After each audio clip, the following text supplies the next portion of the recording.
E a gente volta a falar novamente sobre a repercussão do que teria sido um ataque a uma maternidade e hospital infantil da cidade de Mariupol, na Ucrânia. De acordo com autoridades ucranianas, a própria prefeitura da cidade também, 3 pessoas morreram e entre elas uma criança. Sobre isso vou conversar agora ao vivo com o cientista político Peter Schechter, que faz a gentileza de nos atender mais uma vez. Peter, boa tarde, bem-vindo, obrigada por conversar com a gente aqui no Visão CNN sobre esse assunto. A gente acompanhou esse ataque, as imagens a essa maternidade e hospital infantil que, como a gente disse, de acordo com a prefeitura da cidade, teriam deixado 3 mortes, o que seria um crime de guerra. Queria que você explicasse, Peter, por que o direito internacional pode não ser capaz de punir Putin?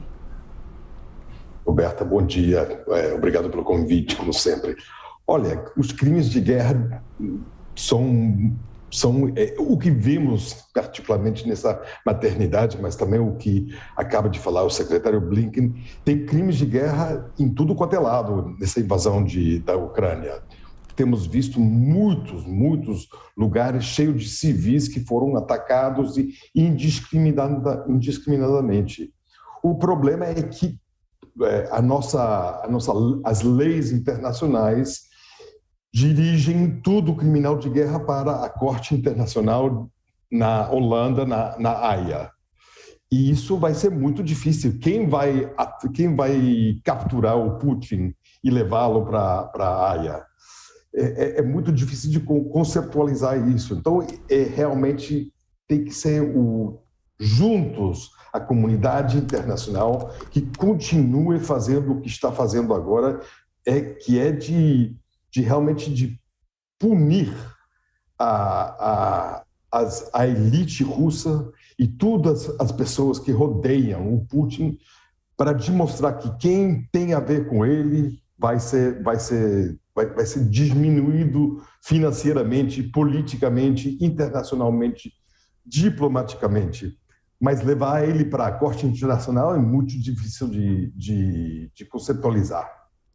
Peter, a Tainá Falcão está com a gente também e tem perguntas para o senhor. Fala, Tainá. Tudo bom? Peter, você bem falava aí de que acha muito difícil, né, levá-lo ao Tribunal de Haia. Falamos agora do presidente Putin. As sanções econômicas que podem ser o caminho para que ele trate de negociar diplomaticamente, né, a sua delegação com a Ucrânia, vem sendo abordadas pelos países quase que diariamente. Você acha que tem mais, o que mais, aliás, os países podem fazer, se é que existem outros caminhos que não as sanções econômicas? E qual é o destino que você traçaria, que você imagina para o Putin, já que descarta a possibilidade dele ser punido no Tribunal de Haia? Olha, de possibilidades tem poucas. A primeira e a coisa mais importante é de tentar parar a violência. Tem algum cesse de fogo que é possível, tem alguma saída diplomática que é possível, tem alguma negociação que pode parar, mesmo sendo temporariamente, a violência e a invasão. Olha, cada dia que passa eu vejo mais difícil isso. Mais difícil por quê? Porque cada dia que passa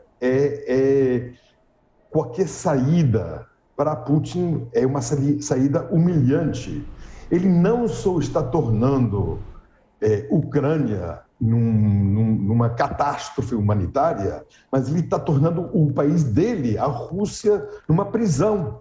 Se você está vendo o que está acontecendo na Rússia, todas as protestas, toda a informação está parada, ninguém sabe, só as elites, só as pessoas ricas com conexão para fora entendem o que está passando na Ucrânia. O russo comum não entende, nem sabe o que está acontecendo no país ao lado dele. Então, vejo com muita dificuldade o castigo, a conversa do castigo. A coisa mais importante que temos que fazer agora é ter alguma saída que pode parar a invasão, e eu estou vendo, cada dia que passa, isso vai ser mais difícil. Sim, e Peter, só aproveitando que você falou sobre essa situação da Rússia também, né, em que Putin coloca o país, ficando cada vez mais difícil, inclusive, uma saída para os conflitos, para a própria guerra, algum tipo de saída para o próprio Putin. Na semana passada, o senhor deu uma entrevista aqui para a gente, a CNN Brasil, afirmando que acreditava que os conflitos, de fato, não iam parar até que Putin conseguisse controlar todo o território ucraniano. O senhor segue com essa visão? Eu, muito tristemente, continuo com aquela visão. Ele está tão com medo, ele está tão fora com a invasão, ele continua repetindo em tudo quanto é lado que ele não vai parar. Acaba de falar com Macron e com Scholz que não vai parar. Então vejo muito difícil que isso continue sem que o Putin possa dizer que ele ganhou a guerra e que pelo menos as cidades principais da Ucrânia foram capturadas. Então, isso não acho que vai ser tão fácil para os militares russos. Então, o que estamos vendo, temos na frente mais semanas, mais meses de guerra, violência, mortes e você tem que lembrar o que o Putin já fez em várias invasões que ele já fez na Chechênia, na Geórgia, onde ele arrasou com cidades inteiras. Então, eu estou vendo tristemente que isso vai continuar até ele poder dizer que ele ganhou a guerra. Agora, Peter, então é difícil pensar numa outra saída, e eu queria até a sua avaliação sobre isso, do posicionamento da Ucrânia, quando a Rússia, em todos os encontros, reitera como a necessidade para o início de um diálogo diplomático, uma espécie de redenção da Ucrânia no que diz respeito a dois pontos, que é a desmilitarização da Ucrânia e a neutralidade. Quando a Rússia mantém essas exigências, ela espera que a Ucrânia ceda e praticamente se renda. Não é isso? Agora, existe outro diálogo que não passe por isso? Você enxerga espaço, nesse momento, para um diálogo que não passe por esses dois pontos?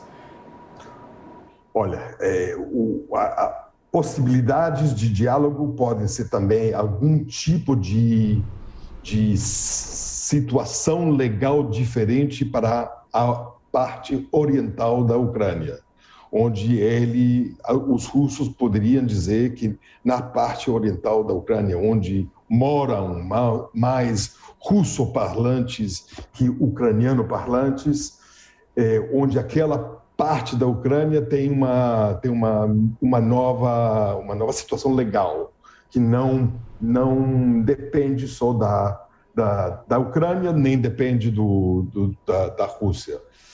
Isso podia ser uma saída que realmente a partição da Ucrânia em diferentes partes. Isso é uma coisa que historicamente já vimos em várias vezes na história da Ucrânia.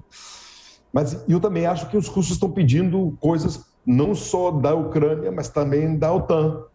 Eles estão pedindo que a Ucrânia nunca entre na OTAN, que a OTAN retire da Polônia, Hungria, República Tcheca, vários armamentos. E a OTAN nunca, particularmente depois das coisas que temos visto nas últimas 2 semanas, a OTAN nunca vai acordar com isso. Então, para ter uma saída diplomática, os russos têm que voltar para trás, muito.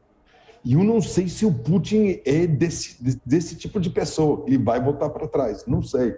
Eu acho que não. Eu espero que sim, mas acho que não.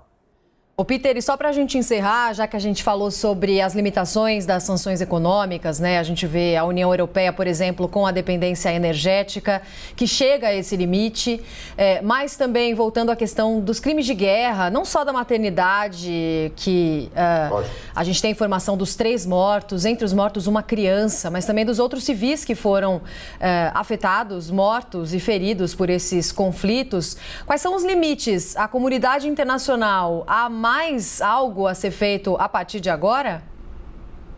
Tristemente, muito pouco, muito pouco. Eventualmente, temos muitos casos no mundo onde, no imediato após daqueles crimes de guerra, nada é feito, mas nos anos depois, aquelas pessoas que foram culpáveis são depois capturadas em várias viagens que eles vão fazer no exterior dos países onde os crimes foram cometidos. Eu acho que, então, agora tem poucas possibilidades, fora da possibilidade de fazer o que os europeus estão fazendo todos os dias, de lembrar para o Putin que o que está acontecendo é um crime que não pode continuar, que precisa ter um cessar de fogo. Eu acho que isso é absolutamente necessário, mas capturar os culpáveis a gente vai ter que esperar. E eu acho que, eventualmente, vamos poder, mas vamos ter que esperar. No imediato, é muito difícil ver como vamos castigar aquelas pessoas culpáveis dos crimes de guerra. Peter Schechter, cientista político, muito obrigada por essa conversa com a gente aqui na CNN. Bom trabalho para o senhor e até uma próxima. Espero podendo falar sobre notícias melhores. Até mais. Obrigado, Roberto. Obrigado.